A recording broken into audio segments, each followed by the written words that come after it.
Set up हुई 1800 में, 1850s 1870s में। तो वो हमने देख लिया। जूट इंडस्ट्रीज़ रिश्ता वेस्ट बंगाल कोलकाता में सेटअप की गई। क्योंकि वहाँ पे क्लाइमेट जो है फेवरेबल है for the growth of jute. जैसे वेस्ट बंगाल और बांग्लादेश में आज भी ग्रो होता है जूट, तो इसलिए वहाँ पे जूट इंडस्ट्री कायम करना बहुत ही इकोनॉमिकली वायबल है, ठीक है। तो इसके बाद अगर आप देखेंगे जूट इंडस्ट्री में बहुत सारी जूट और कॉटन टेक्सटाइल इंडस्ट्री में बहुत सारे लोगों को रोज़गार मिला, ठीक है। Almost 2 lakh people were employed, ठीक है। 2 lakh people were employed in these industries, तो रोज़गार भी मिला।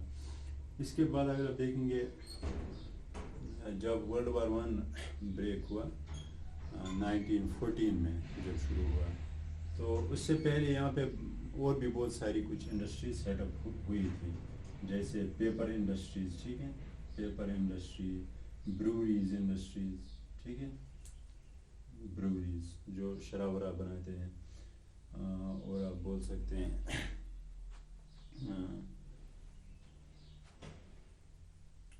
Woollen textile industries, woollen textile industries, ठीक है। तो ये कुछ इंडस्ट्रीज भी 1914 से पहले यहाँ पे शुरू की गई, ठीक। तो फिर वर्ल्ड वार 1 शुरू हुआ, तो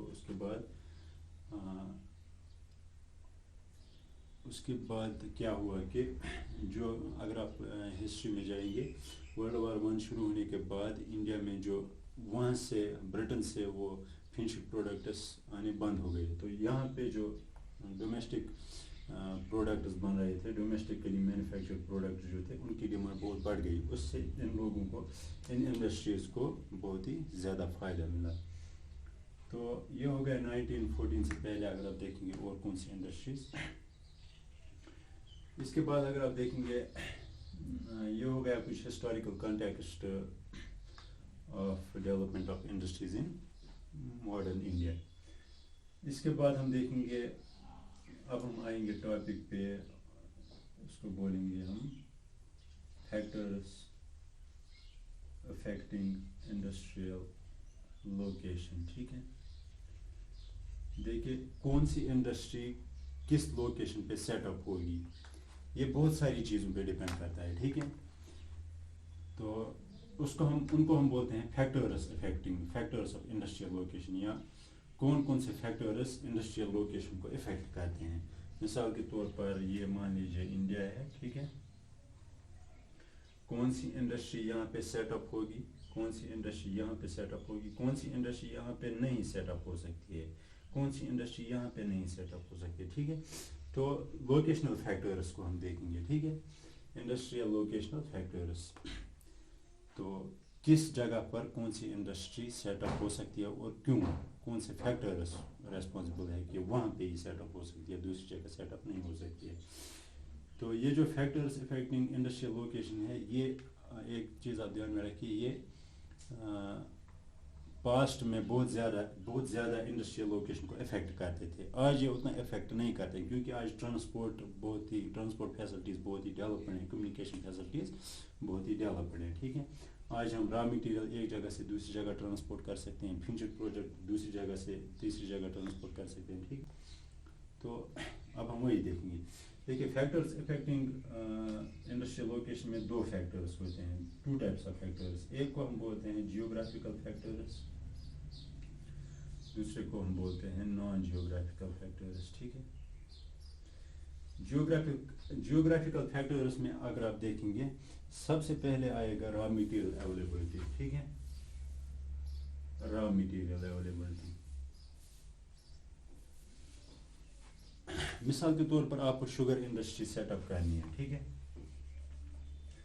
या आपको पेपर इंडस्ट्री सेटअप करनी है। मान लीजिए शुगर इंडस्ट्री सेटअप करनी है। शुगर की प्रोडक्शन यूपी में ज़्यादा होती है, महाराष्ट्र में ज़्यादा होती है, ठीक है, महाराष्ट्र, गुजरात में, यूपी में।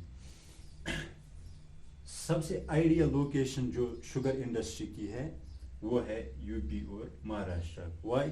Because there is availability of raw material, easy availability of raw material, ठीक है।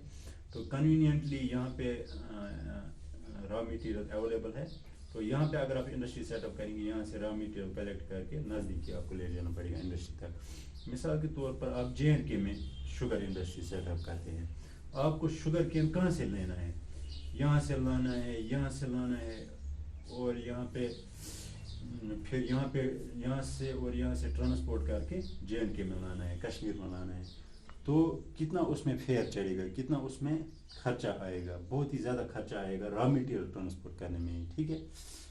तो इसको हम बोलते हैं जिस जगह पे रॉ मटेरियल अवेलेबल होगा वहाँ पे वो कॉरस्पॉन्डिंग इंडस्ट्री सेटअप करना बहुत ही इकोनॉमिकली फीजिबल है, पॉसिबल है, ठीक है, बहुत ही फ़ायदेमंद है। तो हो गया एक रॉ मटेरियल। दूसरा अगर आप देखेंगे, दूसरा जियोग्राफिकल फैक्टर अगर आप देखेंगे कौन सा है, इसको हम नॉन जियोग्राफिकल फैक्टर में भी क्लासिफाई कर सकते हैं, पावर अवेलेबिलिटी, ठीक है। देखिए जो भी मॉडर्न इंडस्ट्री आज आप देखेंगे उसमें पावर की ज़रूरत होती है, ठीक है, फॉर डिफरेंट प्रोसेसेस, ठीक है, डिफरेंट मशीन को चलाने के लिए पावर की ज़रूरत होती है। ऑलमोस्ट हर किसी इंडस्ट्री में every single modern industry needs power for its operation, for operating various kinds of machines, ठीक है, जो मशीन्स वहाँ पे प्रेजेंट होती है, ठीक है। तो पावर अवेलेबिलिटी होनी चाहिए। मिसाल के तौर पर JNK में हाइड्रो इलेक्ट्रिक पावर बहुत ज़्यादा है, ठीक है, तो यहाँ पर आप इंडस्ट्री कहीं सेटअप कर सकते हैं, प्रोवाइडेड कि वहाँ पे रॉ मटेरियल अवेलेबल हो, बाकी फैक्टर्स वहाँ पे फेवरेबल हो। तो मिसाल के तौर पर यहाँ पे पावर अवेलेबल नहीं है, तो अगर आप यहाँ पे एक इंडस्ट्री सेटअप करते हैं, आप उसको रॉ मटेरियल भी देते हैं, कैपिटल भी देते हैं, लेबर भी देते हैं, मार्केट भी है वहाँ पे, लेकिन पावर वहाँ पे नहीं है, तो वो कैसे आप ऑपरेट कर सकते हैं। आपको जनरेटर्स वहाँ पे यूज़ करने हैं जिनमें ऑयल कंज्यूम होगा, ठीक है, तो बहुत ही ज़्यादा खर्चा आएगा उस पर, ठीक है। तो पावर अवेलेबल होना चाहिए और पावर चीप होना चाहिए, सस्ता होना चाहिए, फिर वो लोकेशन इंडस्ट्रीज़ के लिए फीजिबल है, ठीक है, फेवरेबल है।